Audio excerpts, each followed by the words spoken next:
Welcome to Understandable Insights, Information to Intelligence with Sue Gordon, the national security podcast that provides you an elemental understanding of the world as it is, not how you prefer it to be. I'm Eric, joined each week by the Honorable Sue Gordon, and together we'll break down the headlines shaping our world and ask how we should be thinking and acting as citizens and leaders across issues in intelligence, technology, and business. It's September 1st, 2025. Let's get to it. Hey, Sue, how are you? Morning, Eric. Happy Labor Day. Happy Labor Day. I can't believe it. I think that once you get to Labor Day, like the fall's just going to go blowing by. So I can't believe we're here. Not in Texas, though. It doesn't really feel like fall until Christmas in November. Yeah, it gets us a little later. First cold front's around the middle of September. Is that right? Is that right? My friends in Virginia and New York are telling me it's been gorgeous. 50s, 60s, just kind of like the halcyon days of fall. I love those when the sky's that Polaroid blue. Oof. Yep. Yeah, college football this weekend. Most of the, Happy Valley, the Horseshoe, every place was 70 and sunny. It looked beautiful. Yeah, I'm kind of perturbed with you now that you made me a Longhorn fan. Yeah. Right. So I've decided I'm here in Austin. I'm overlooking Longhorn Stadium, and then they lose, and my Fever lose. So I'm a little disappointed, but still I believe. I'm ready to. I'd much rather lose to Ohio State in August than in January, right? And so I think it was a good wake-up call for a lot of the Texas guys, and Arch get some of those struggles out of the way early. Long season ahead. Yeah, it feels like just release the beast. He felt like he was being too careful. Some of his throws, though, were horrible. I was just like, bro, what are you doing? Which, gotta get back into it. Yep. And then my Fever lose. Although I'm still hopeful Caitlin Clark's gonna come back for the playoffs, but I'm not sure I want to. If they're gonna be an 8 seed and play the number 1 seed, maybe the right thing for her to do is just get healthy. I don't know. Yeah. And then I just got to comment on Labor Day because I love holidays like, Memorial Day, 4th of July, Labor Day, Thanksgiving, the ones that are just disproportionately about getting together. This Labor Day, I'm not able to be at our lake house, but my son and his friends and family are, and I'm living the Labor Day dream, which is things are broken at the house and they're still if you're a homeowner, this is where you labor. On the other hand, everyone's having a great time. So, I just love America. love all these small things. I see what you did there. Labor. Yeah. Labor as a homeowner. Yeah. Nice. Did you see, speaking of labor and working hard, did you see Marco Rubio's comment in the cabinet meeting last week about having 4 jobs? And he's especially appreciative of Labor Day weekend, having those 4 jobs: National Security Advisor, Interim Acting Archivist, Secretary of State. And what was the other one? Oh, yeah, USAID. USAID. Well, he's working hard to get rid of that one. Yeah, super funny. I don't know. For our listening audience, I'm just going to let it pass by with a chuckle. Kind of same thing with Dan Bongino, who continues to complain about how hard his job is as a federal employee. Yes, being responsible is super hard. So last thing I wanted to comment is in this episode, we're going to try to get back. Well, we will. There's no try. Only do. We'll get back to our original formatting. So a few of these articles we're going to talk about, we're going to hit a little briefer, and then we'll move into a longer segment. So trying to continue to spread some knowledge and not get as in-depth, hit some wave tops, get some analysis from you, Sue, and then try to jump into one longer segment to try to give back some time to our listening audience. In deference to our listening audience, Sue is going to try and speak more slowly, although it's super hard because I get excited about topics and about talking to you. But we're gonna try and be tight and focused. Let's give it a run, Eric. Let's do it. Let's get to some headlines. So this week in the threat picture, municipalities are national terrain, ransomware and outages in multiple states as MSISAC funding gets cut. Biometrics without a federal rulebook. 23 states and counting, new protections but uneven seams across the national landscape. Gray zone pressure in the Arctic. Danish intelligence sounds the alarm over alleged U.S.-linked influence plays in Greenland. And finally, gathering storm in U.S. agriculture. Vanishing farms, negative incomes, and rising foreign ownership. Food security and rural communities hinge on urgent trade, immigration, and farm bill action. All right, so Sue, we'll start with state and local hacks amid this MSISAC cuts. Just in the past few weeks, Nevada, Maryland, and Minnesota have been hit by cyber incidents, including phones down, some specialized transit scheduling has stalled, and in Minnesota, the knucklehead himself, Governor Tim Walz, called in the National Guard cybersecurity unit to help with some of these attacks. Interesting use of the National Guard in comparison to what's happening in D.C. This was after Washington announced an $8.3 million cut, roughly half of the remaining annual funding, to the Multi-State Information Sharing and Analysis Center, the MSISAC, which is the coordination hub that supports 18,000 plus state, local, tribal, and territorial governments already running with tiny cyber teams. We talked in episode 2 about the SLCGP, the State and Local Cybersecurity Grant Program, which is expected to not be renewed, and whether the federal government is shifting too much risk to municipalities and local. We also discussed how the Cyber Threat Intelligence Integration Center at the ODNI helped link otherwise seemingly disparate cyber attacks together. It's unlikely that these hacks mentioned above were caused by either cut, but the most recent MSISAC does reduce coordination capabilities. CISA's stance is that the states own their systems and CISA will keep supporting and coordinating. But my question to you is, what does MSISAC and letting the SLCGP lapse mean for who owns the risk, states versus Washington, and specifically when that next coordination campaign hits? Great question. And I love the point that, just because things are correlated doesn't mean they're causal. I don't think those Yeah. changes have caused the problem. And I just remind this is modern living, right? Whether it's an adversarial or a criminal activity or quite frankly just an error and an outage like the CrowdStrike and the airlines, this is part of day-to-day life, and it is massively disruptive. It interrupts services, and sometimes they're just convenient services, and sometimes they're hospitals, or they affect transportation hubs and stuff. So, I think the first thing to just know is just because we're getting used to hearing about it doesn't mean that it's something that we can just accommodate.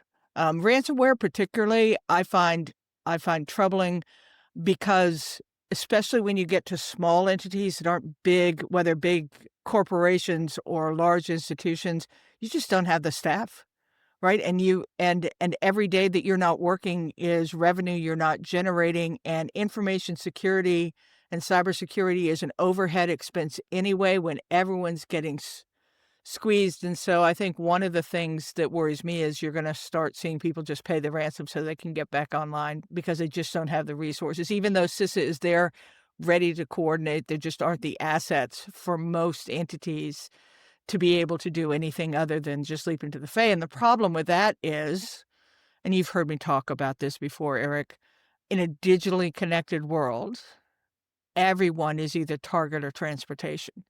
You are either the point of an attack or you are the pathway by which people can get someplace else. So even if you pay a ransom, you have no guarantee that your system is cleaned up or that it won't still be there in the future or that the data that you provided. So it's a serious problem, even for big entities. Now let's get on to state and local. I don't think there's any way around that individual entities and localities have got to take responsibility for this. There's just no way for a state to say, yeah, you all are all on your own. It just doesn't make any sense, especially as we, clearly as a nation, are moving more toward state-centric activities. The problem is, where's the money going to come from? And who's going to set the standard? And going back to week 2, as you said, I think one of my favorite points from those conversations about localities is even if each state or each community or each association each had their own approach, the inability to, my word for it, what does massing at the border look like? To not gain any insight from similar attacks that are happening, to be able to distinguish whether is it a single event upset or is it actually the beginning of something coordinated. What I'd love to see, although I think this is going to be super problematic just in terms of how politicized the election seems to be becoming, is tie some of these initiatives to election security.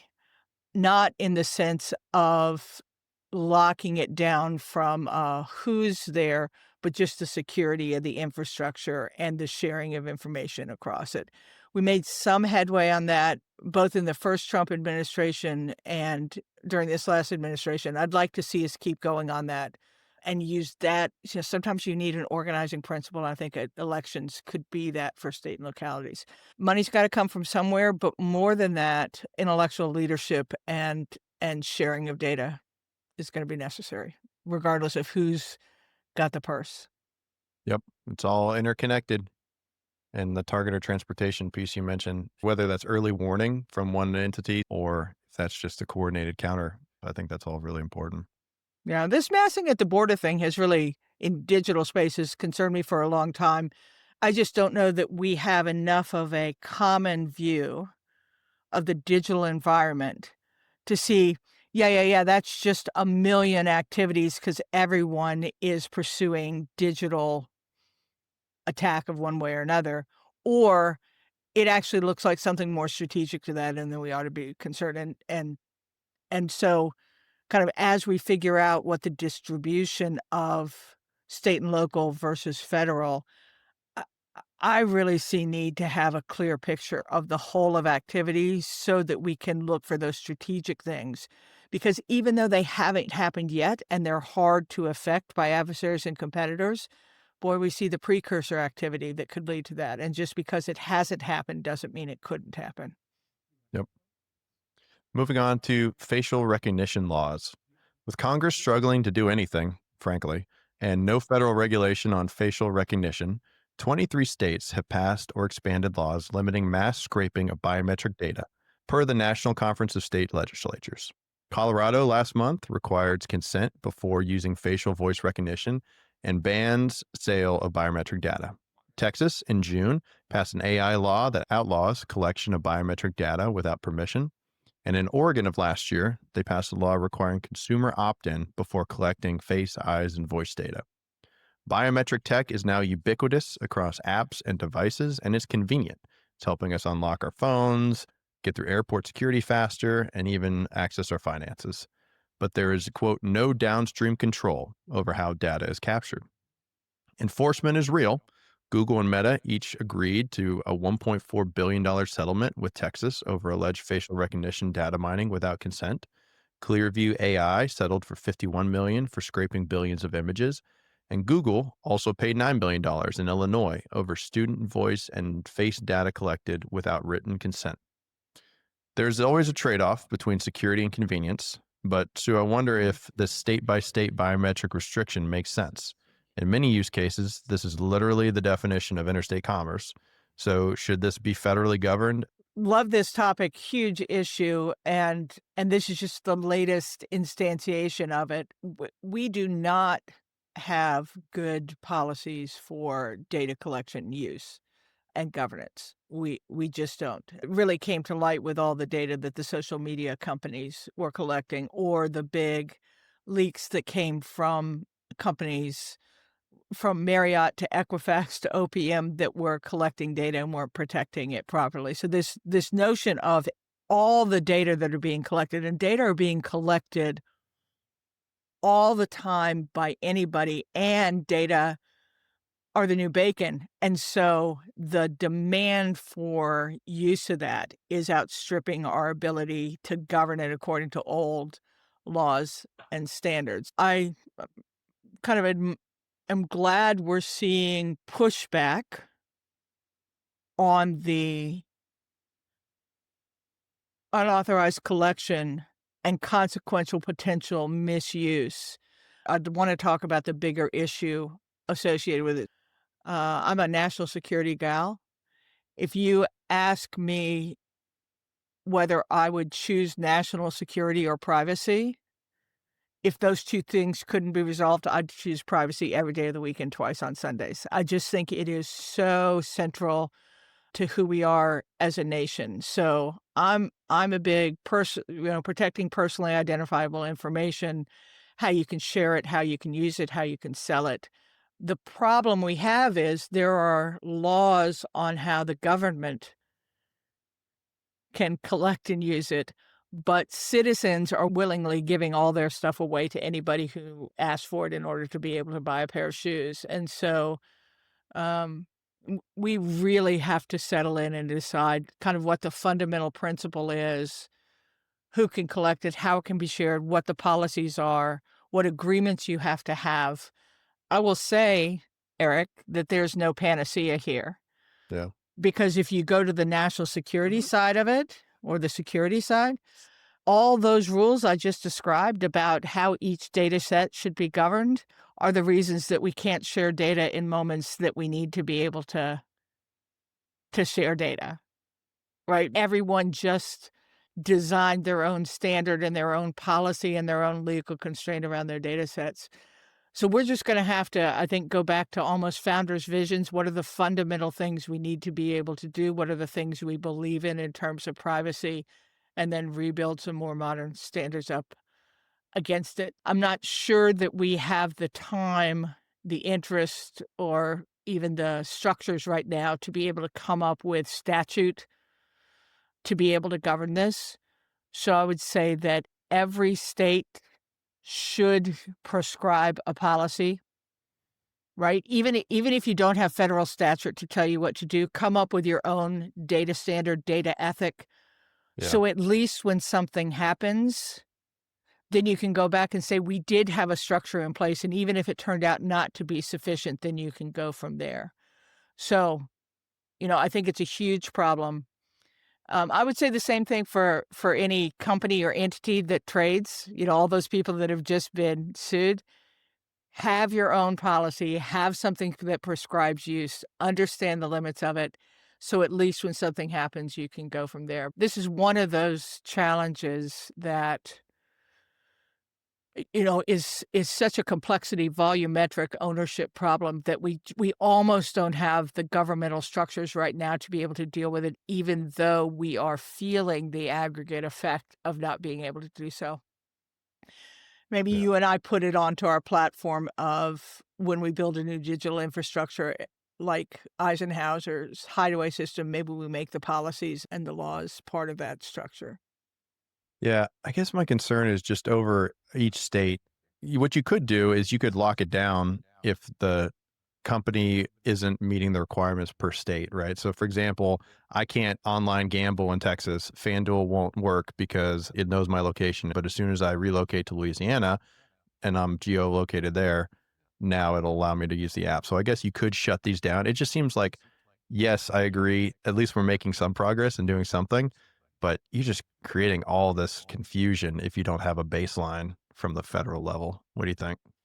I totally agree. It just feels like time is passing without that Yeah. Time ability is to of the establish. essence. I do think, I love a point you made. I do think we're underusing technology in a weird sort of way. We're still underusing technology as controls, right? Geolocation, tying things to a place, a time, and a person, having permissions associated with each of those that are dependent on who I am, I think are some solutions that can get us there. But even so, the mechanisms to agree to that standard, and I haven't even talked about everything that's going on globally in terms of each nation's data standards. Yeah. So, big problem, but we can't take the fact that we don't have perfection in order to start do some of the things. And so, like I said, I go back to having states prescribe what their standards are. Yep. But not on AI. That's going to be federal. All right. Keep moving. Greenland influence gets frosty. Denmark summoned the top U.S. diplomat after reports that Americans with political ties tried to push secession in Greenland. Copenhagen called any interference, quote, unacceptable. Danish intelligence warns influence campaigns were aimed at sowing discord between Denmark and Greenland via recruited local actors and disinformation. Washington reaffirmed strong ties with Greenlandic self determination and told the Danes to, quote, calm down. So, my query of Google's Gemini AI said that the phrase, quote, calm down is generally unhelpful in arguments and often escalates conflict by making the other person feel dismissed, condescended to, or invalidated. That is my personal experience as well. Did the US get our hand caught in the cookie jar here, Sue? Or the Konbitschnagel or drug McCain container, as it were? A little too much German accent there, but I like it. Konbitschnagel. I like it. You're a multi-dimensional guy. So we're gonna make up some time on this one. One, Arctic is important, very gray zoney in terms of figuring things out. Two, the Danes are a very, very capable intelligence service. Yeah. If they said it out loud, they know it, and I think the response is ridiculously arrogant and completely misunderstanding of how the world order is going from there. But yes, fascinating. But everything that you just said, yes, yes, yes, no, I'm not a fan of it. Yeah, I think across all these, we had a few different themes, local being national, right? These city networks are strategic terrain, and we've got to really take a look at the first mile of cyber. Biometric governance matters. We need clarity and accountability, and getting the states being the first mover is really helpful here. And then finally, the Arctic gray zone, pursuing minerals and mission without burning trust in allies. So we do have our own strategic interests. We've talked about that Totally. before, but we also have friends, and relationships are important. Yeah, and I'll just say again on this cyber things, even if it's just disruption, even if it's not malfeasant, open societies require default to trust, right? If you start not being able to trust your systems, whether I can walk down the street without being identified, or I'm going to be able to pursue a service without it being shut down because of ransom, this is really problematic. We can't pretend that stuff is going to get better by ignoring it or letting it just evolve naturally. These are big national issues. All right, now we're moving on to the heartland and agriculture. Beth Ford, the CEO and president of Land O'Lakes, warns of a quote, gathering storm in U.S. agriculture as farm numbers shrink. About 24,000 dairy farmers and 400,000 grain growers today are projected to soon fall roughly 10% to 21,000 dairy farmers and only 300,000 grain growers. Only 28% of the farms that existed 90 years ago remain. Land O'Lakes, may be most popular for their butter and dairy products, is a farmer-owned co-op founded in Minnesota back in 1921 that today produces animal feed and crop inputs in addition to dairy. Compounding pressures, including high interest rates, falling commodity prices and crops, rising input and automation costs, labor shortages, shifting trade dynamics, and extreme weather, limited rural broadband are all driving successive drops in net farm income. A projected negative median farm income in 2025 of $328, doubled bankruptcies year over year, and heavy reliance on off-farming earnings to self-subsidize. Ms. Ford urges action on a robust trade agenda, immigration reform, and passage of a new farm bill framing food security as national security. And so, through this topic, we'll talk about farm and food security as national security, who owns our farms in this country between China, billionaires, and trusts, the consolidation of the farm industry and technological inputs, communities, and a policy call to action. So, at a basic level, food is one of our physiological needs like breathing, water, shelter, clothing, and sleep. But Sue, what are your thoughts on and your reaction to this concern from the Land O'Lakes CEO? Yeah, I think you and I both saw this article and instantaneously recognized this as a national security issue. I thought the interview was fantastic. I thought her perspective was both data rich and well reasoned and not hyperbolic. We'll get to the national security piece. I will just say that I think sometimes we forget that, our nation's history and our success globally is disproportionately dependent on the geography that we are graced to occupy. I mean, talk about an abundance of riches, whether that is oceans that protect us or climate that is temperate or land that will grow things. I think we forget how important our land is to who we are. So just squandering that, not protecting it, not understanding that in any of the dimensions, I think is folly on our part. Her point that food security is national security, I couldn't agree more. We talk a lot about supply chain issues, and most often when it comes to rare earth minerals or chips, I talk a lot about talent, but the ability to produce and sustain the food that our people needs is absolutely huge, and we're gonna talk about how we do that. I know that you and I both feel super strongly about the importance of individuals and communities and actually having people that care, not just the provision of services, and so these numbers I thought were shocking in what's happened over time. And then if you overlay that fact with what we're doing in terms of our economic policies and what we're forcing and what we're expecting, the idea that we have policies that are counterproductive to one another, whether that is the labor we need in our immigration policies or the consumers we have and cutting foreign aid and leaving things out. I just think not thinking holistically about how foundational our ability to actually produce what we need and what will sustain us and then is a source of economic strength is important to focus on. I think she put it forward really clearly.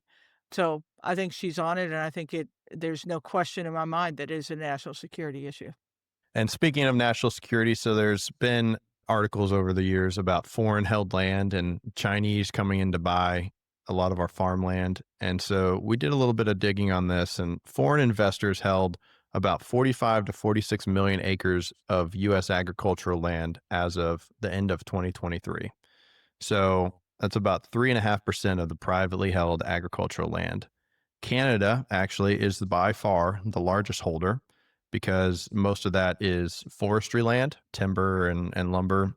China's footprint is actually pretty tiny, but politically salient and concentrated in certain contexts. So they're doing things like wind leases, proximity cases, and some of the articles folks may have seen have been in terms of how close they were to strategic military bases, specifically nuclear sites and nuclear launch sites in the Midwest.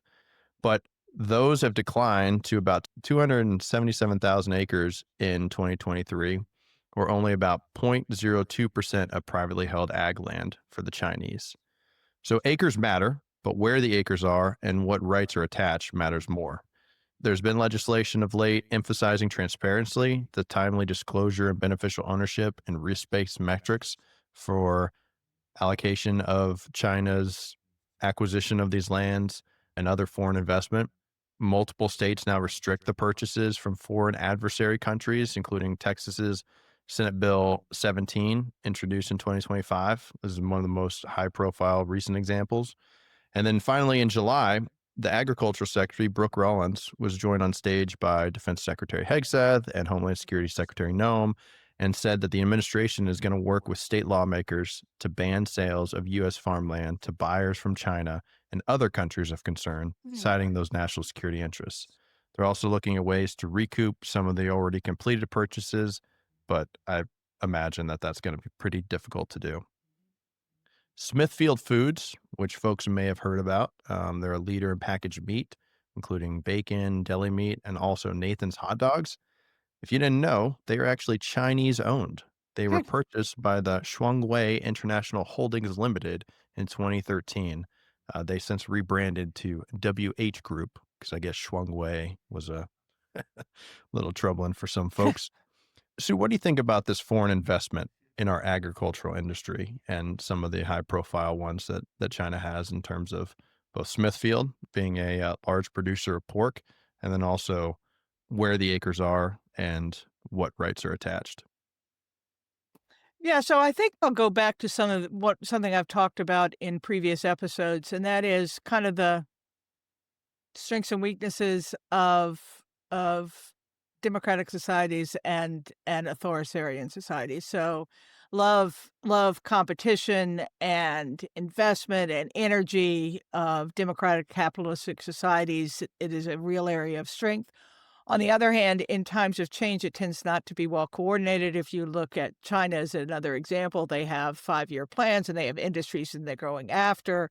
And they have the Belt and Road and the Silk Road initiatives where they can focus on a national strategy.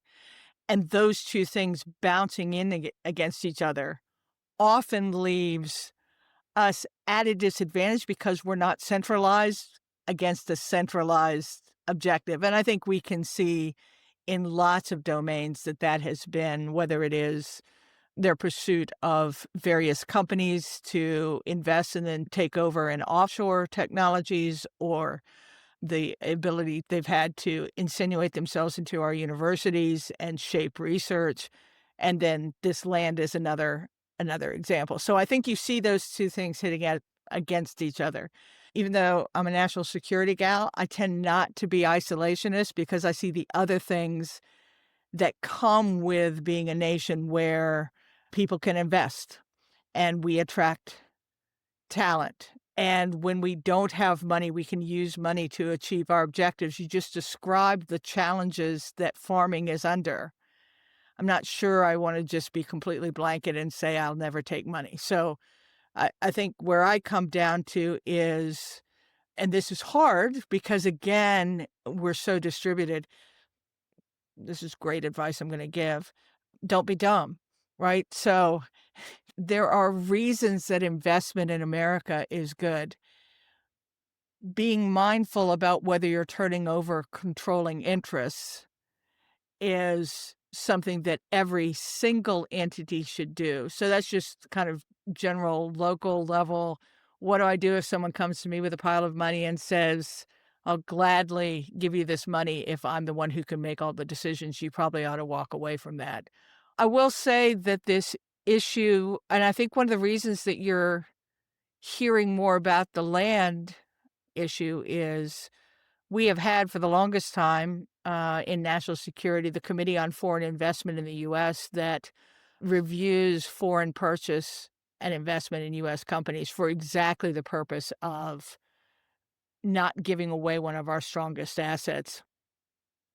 There's also the Foreign Investment Risk and Review Act, which introduced more focus on real estate and land investment. And actually, the Trump administration, and even in this second version, has strengthened those. And so you're seeing that as coming out as more an area of focus. I love that they're going to work with state and local to share the wisdom that they have at the national level, because state and local aren't going to be sitting with justice and DOD in order to be able to see the implication of all that. So this is a great use of federal insight being shared with the people that are affecting it. I'm glad to see it. But again, I don't think it's a simplistic A is good, B is bad. I think this is much more about how you balance investment versus control, and how do you share insight about intent of the purchasers. It is a fun excursion we should do sometime about where the Chinese are purchasing land. It's a pretty interesting story. But Yep. on the state and local, I think being mindful of it, and I think this is an area where U.S. policy is trying to provide some help to localities who are under that pressure. I worry a little bit, kind of like the TikTok story, that one thing that was banned yesterday is going to be allowed tomorrow. And so I worry a little bit that this administration is more situational than I'd like them to be, but I still think the trend is in the right direction to consider real estate as an asset, not just company interest. Yeah, and in the case of Smithfield Foods in 2013, they were struggling, and this Chinese investment has led a considerable turnaround in the company, jobs here in Right, America. But it also kind of parallels two of the stories we talked about previously. If this is great that the states are taking the initiative, setting laws up against these, similar to the facial recognition, and working with the federal government on coordination. So while cyber is cutting some of their coordination element, it looks like there's a whole of government approach to help communicate some of this across Secretary of Defense, Homeland Security, and right, Agriculture to help identify this. Because you think state and local, some of these communities might see, hey, this is a great investment. We're right. getting all this money, we're getting this land, maybe it's underutilized land, but without seeing the bigger picture and the coordination that the federal government provides, you miss some risk factors. Maybe we'll, we're trying to stay tight and focused in this session, but it's a very similar issue internationally between our allies and partners, the money they take, the difference between real investment and insinuating yourself into a nation's control. A good micro issue for us. I like the trend, though, of sharing insight. Yep. And in terms of bringing in Chinese investment, you've talked before about at universities and how not just in the agricultural sector, but also in the academic and research and tech sectors, having some of that foreign influence is really helpful. It's how we are who we are. The idea of shutting down foreign students just seems antithetical to everything else we're trying to achieve in terms of growth and leadership in technology. So just a balance. We'll keep working on it. Yeah. And then last point on this topic before we move on is just Chinese buy a significant number of the soybean crop, which is a large production crop in the United States. Since the 1990s, ceded that top spot to Brazil. Brazil is now the dominant supplier. China gets about 70% of their soybean imports from Brazil, while the US has slipped to about 22%. But we still provide a significant amount of soybeans on a seasonal basis.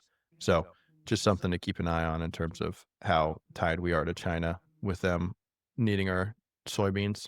Yeah, just one last sentence on this. The maddening thing on some of this is um, we are a preferred supplier. The quality of our labor force, the quality of our technology, the quality, amount of resources that when we decide that we're going to invest in what we can produce, people want to buy from us. It's the consonance of all our policies that I think really need to be looked at to make sure that we are making the best decisions about how we are the strongest. And that strength is not just national power or reputation, but actually the foundation that lets us have that. And so that is the farms, the technology, the education that we have to buttress those things. So don't forget how in demand we are and the assets that we have.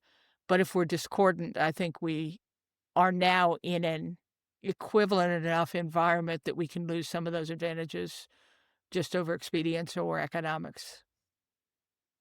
So if the Chinese aren't buying all the land, who is?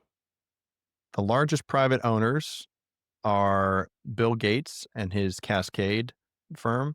There's some tech-backed projects like the California Forever Project, and also some real estate investment trusts, such as Farmland Partners, Gladstone, et cetera, and private equity.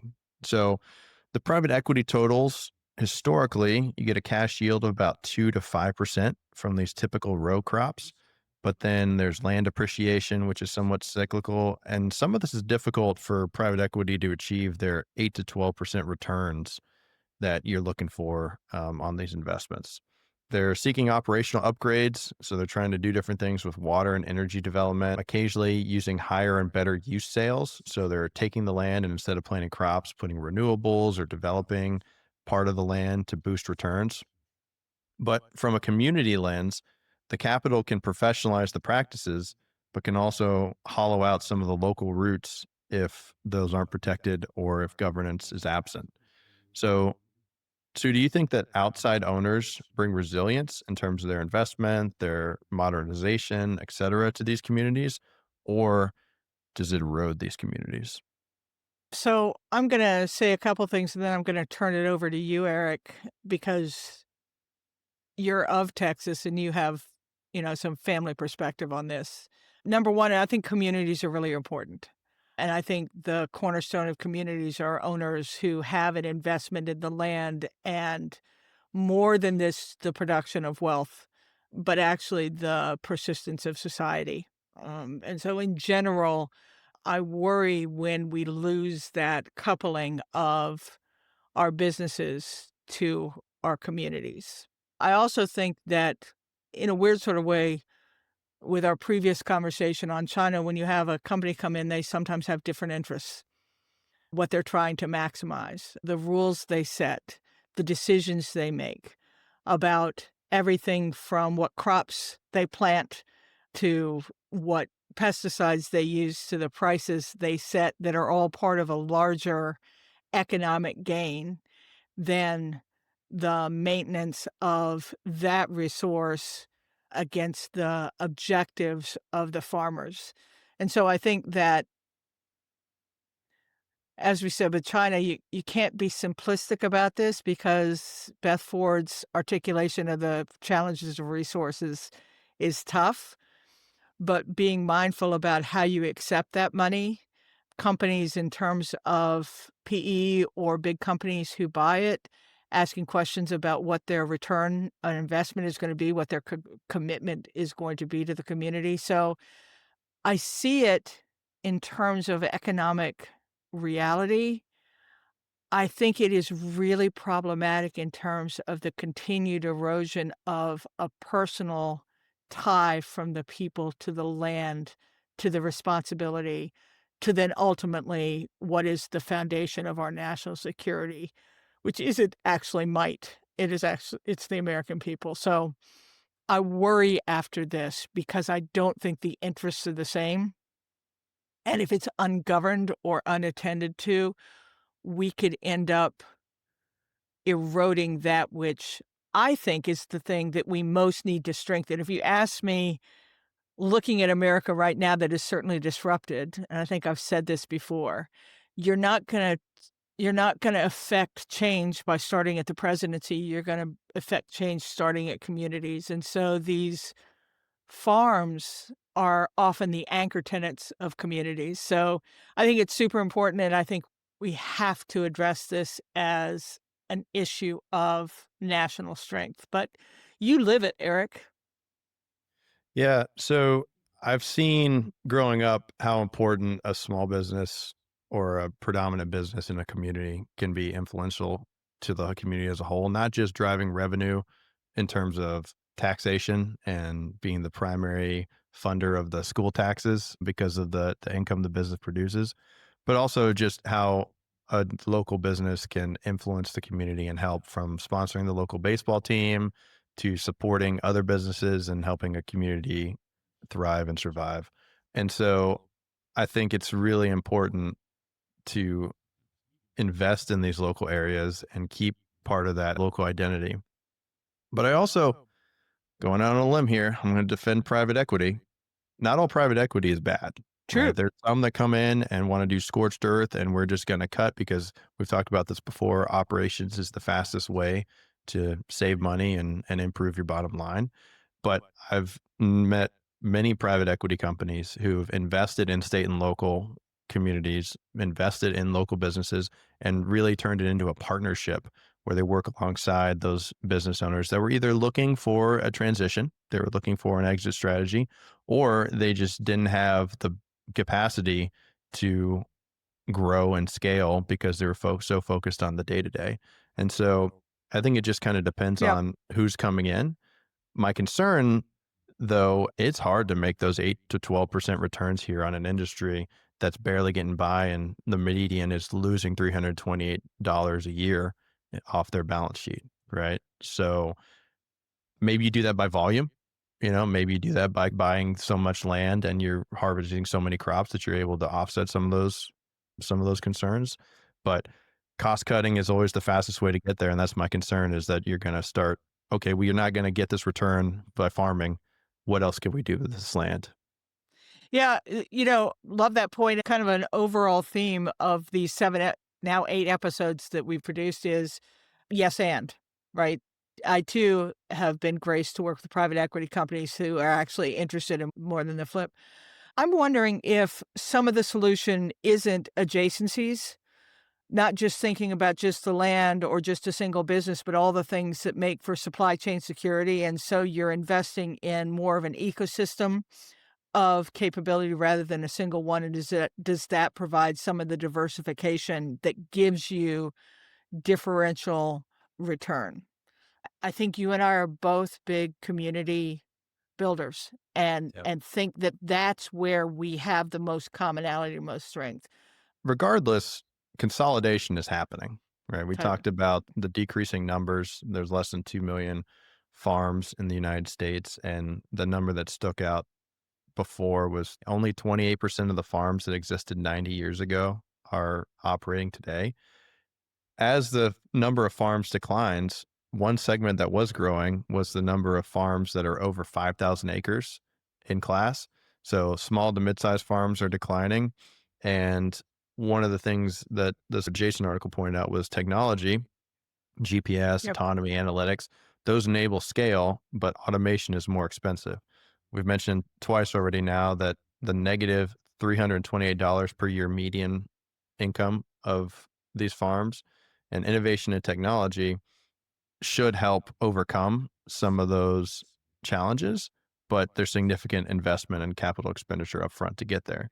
One of the ideas that's been floated, this investment tax credit, it failed to make it into the last farm bill, but momentum is growing at the federal level to create incentives for this climate smart agriculture and innovation of sorts. Proponents argue that these decades of subsidies have locked the food system into a very narrow focus. So, about 95% of subsidies go to the major commodity crops such as soybeans, wheat, corn, sugarcane, and rice. Critics cite this green revolution that's been feeding the world's population, but it's fragile and unstable, and, in my opinion, not diversified enough. Digital tools could help farmers adapt, but again, only 5% of farmers globally are using them. Barriers such as limited access to knowledge and money are some of the problem. So, this median of negative 328 needs a jump. So, what are your thoughts on the investment tax credit idea and shifting the priorities from some of these subsidies to more innovation centric idea? Well, I think technology can certainly help. Love investment tax credit. We could have a conversation about who's doing the investment. If this really is national security, is there investment that is more government more government focused on some of these technologies? Now I can squint at everything that's available, from all the sensing we can do from space that can support the earth, all the things that companies are doing in order to be able to take that data and instantaneously turn it into what each piece of farm equipment is doing to do it effectively. We can image it. We can find out about damage well before damage manifests. I think all those are available to us. What I worry about is, what's our vision? Like, what's our objective? What are we trying to do, whether at the state or local level or at the national level? No aggregation of capabilities is enough to make something happen, right? So we can make everything better. We can do things faster. We can do it more efficiently. We can know more. But I don't know that we have a vision for ag in America. Who are we? What are we intending to do? How are we going to best affect that? I love individual owners who feel the land. I also think there's room for the US to decide who we're gonna be. So, I'm I think there are tons of things we can do on the capability side. I always am excited about what technology will allow us to do and know how fast it will over what areas. But I don't think that's our challenge. I think our challenge is vision. I don't think we have a clear fix of who we are, where we're trying to go, or what we need to be. Right. That's a good point. If you create all this excess capacity and volume, what are you going to do with that food? I mean, you could sell it, but is there necessarily a market for it? I guess through innovation, you're looking more at cost cutting and operational efficiency. So that would help increase that bottom line to a positive number for these farms and the national resilience of having Yep. more farms. But to your point, like we've talked about with OD&I, if you don't know where you're going, Mhm. it's It's hard to hard to get get there. I also so, as you were talking, Eric, one of the things I love about technology and I love about sensing the earth, and I think we still haven't used this as effectively as we might, we can move to the left of crisis. Yeah. right? When you can see enough with enough sensors over enough time and enough area, you can see changes early that allow you to prepare. And so I think, again, I think there's tons of potential, but I'm not sure that we have an organized view of where we must go. To a point, though, I don't know that weatherman's ever going to get his prediction right. Even no matter how much AI you have, I don't know if the weather guesser's ever going to be right. Oh, I was thinking about little soybeans under stress and our ability to sense them in different Oh, that's wavelengths. true. Yeah. Yeah, yeah, yeah. Yeah. But the weather, the weather guesser is always going to keep his job. Especially if we keep disabling satellites that are working. That's right. So finally, we've talked a little bit more about these communities, but Ms. Ford said, when farms are owned by firms, not families, communities wither. Contract farming does not plant community roots. We need a robust trade agenda that opens market access for U.S. products, immigration reform that provides both border security and solves our labor challenges. And we need a new farm bill to provide certainty to America's farmers. So we talked a little bit more about impact to communities and how that affects our national security. But do you have any more thoughts on that, Sue? No, I love this issue. I think it is central to who we are. I think it's central to our national strength. We know this. We know this globally. If people don't have food, there will be problems. And so that seems hyperbolic for just talking about farms and the relative wealth that we have, but I think it's a central issue. So let's Yep. let's move out on what Ms. Ford says. Let's look at some policies. Let's put some pressure. And again, I just remind we make choices as a nation of who we send to Washington to set these policies. We put pressure by what we say is important to us. I think y'all looking at this issue, you will come away as Eric and I do that this is an easy one to miss because it happens in our heartland, not on the coasts. But it's hard to imagine that something that is more foundational to our strength. All right. So what we're watching, Sue, what you got going on into the next week? I think my big one is it kind of passed a little unnoticed, and this is the whistleblower at Social Security over the aggregation of Doge data and putting it all in what purports to be a not necessarily secure database. That is completely related to the things we talk about. That is a lot of personal data. Again, back to national security and privacy. One of the reasons we have the laws we do is because you don't want to escalate government privilege. So to put all that data, make it available, maybe not secure it so that someone could steal it, but also make it available so it could be used by people who don't necessarily have the same understanding that I do about limitations, I think is super worrisome, and it's something that I'm certainly watching. To your point about capabilities and all the new technologies, boy, we're in a world now where the technologies are available to be able to make use of massive amounts of data, but not necessarily to draw all the right conclusions with it without governance. So this is kind of a firestorm with our most sensitive data in a way that seems largely uncontrolled. So that's my number one right now. Yeah, move fast and break shit Yeah. is good for the tech companies and good in some instances to get some of that fresh blood in there. But at the same time, there's a reason the Yeah. government moves slowly. Repeatable, transparent, and fair. Yep. For me, watching this SCO summit coming out of China, Putin meets with Xi. There's a parade on the 3rd in Beijing.